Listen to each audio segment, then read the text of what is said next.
നമ്മൾ ഉപയോഗിക്കുന്ന കമ്പ്യൂട്ടർ സാധാരണയായി റീസ്റ്റാർട്ട് ചെയ്യാറില്ലേ? പക്ഷേ സ്ഥിരം നമ്മൾ ഉപയോഗിക്കുന്ന, അതും ധാരാളമായി ഉപയോഗിക്കുന്ന നമ്മുടെ മൊബൈൽ ഫോണുകൾ റീസ്റ്റാർട്ട് ചെയ്യാറുണ്ടോ? അതിന്റെ ആവശ്യകതയില്ല എന്നാണ് നമ്മളൊക്കെ വിശ്വസിക്കുന്ന ഒരു കാര്യം.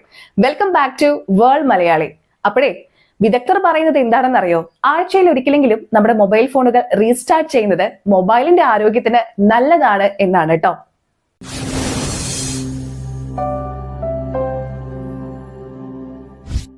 മൊബൈൽ പതിവായി റീസ്റ്റാർട്ട് ചെയ്യാതിരിക്കുന്നത് ഫോണിനെ പല വിധത്തിൽ ബാധിക്കും. റാം നിറഞ്ഞതും ബാക്ക്ഗ്രൗണ്ടിലെ ആപ്പുകൾ നിരന്തരം പ്രവർത്തിക്കുന്നതും കാരണം ഫോൺ സ്ലോ ആയി പ്രവർത്തിക്കാൻ തുടങ്ങും. ബാറ്ററി വേഗത്തിൽ തീരുന്ന പ്രശ്നവും ഉണ്ടാകാം. ചിലപ്പോൾ ഓപ്പറേറ്റിംഗ് സിസ്റ്റത്തെ തന്നെ ബാധിക്കാം. അപ്ഡേറ്റുകൾ ശരിയായി ഇൻസ്റ്റാൾ ചെയ്യാതെ ഇരിക്കുന്നതും നെറ്റ്വർക്ക് പ്രശ്നങ്ങളും കോൾ പ്രശ്നങ്ങളും പോലുള്ള മറ്റു പ്രശ്നങ്ങൾക്കും ഇത് കാരണമാകാം. അതുകൊണ്ട് ഫോണിന്റെ ആയുസ്സും പ്രകടനവും നിലനിർത്താൻ പതിവായി റീസ്റ്റാർട്ട് ചെയ്യുന്നത് വളരെ പ്രധാനമാണ്. സ്മാർട്ട് ഫോൺ ഒരു കൂട്ടുകാരനെ പോലെയല്ലേ? അവൻ നന്നായി പ്രവർത്തിക്കുമ്പോൾ നമുക്ക് സന്തോഷമാണ് സാധാരണ വരാറുള്ളത്. റെഗുലർ റീസ്റ്റാർട്ട് മൊബൈലിനെ ഫ്രഷ് ആക്കുന്നത് പോലെയാണ്.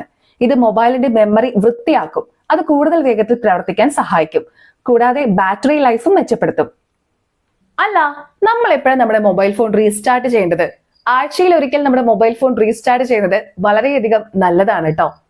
പുതിയ അപ്ഡേറ്റുകൾ ഇൻസ്റ്റാൾ ചെയ്ത ശേഷമോ ഫോൺ സ്ലോ ആകുമ്പോഴോ അല്ലെങ്കിൽ ഓവർഹീറ്റ് ചെയ്യുമ്പോഴോ റീസ്റ്റാർട്ട് ചെയ്യാം. അപ്പോൾ ഇന്ന് മുതൽ തന്നെ നമ്മുടെ ഫോൺ റീസ്റ്റാർട്ട് ചെയ്യാനായിട്ട് ശ്രമിക്കുക.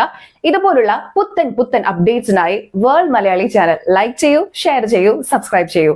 Thank you so much.